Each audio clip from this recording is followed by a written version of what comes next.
I'm just here at this point. And I mean, really, I'll go anywhere. I would just prefer to go there, you know? Yeah, I feel like you'll do good there. But, I mean, I can work in a factory. I can do. I can try to do whatever. Yeah, I believe that you'll do good at Lifeline. Like I said, most people I know at Lifeline, they always leave with plenty of money.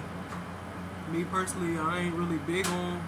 I'm big on dogs, but it's mainly, it has to be mine. I ain't with that. And then they say they be killing the dogs there. I don't want to see that shit. Yeah, but I was around that a lot growing up. You know? Oh, okay, yeah. See, that's what I'm saying. Like, I can understand that. Different methods, but I mean, I've been around it a lot.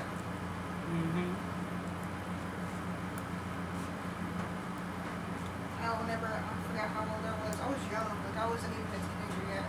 I had a black lab named Alex, and I loved that fucking dog. Like,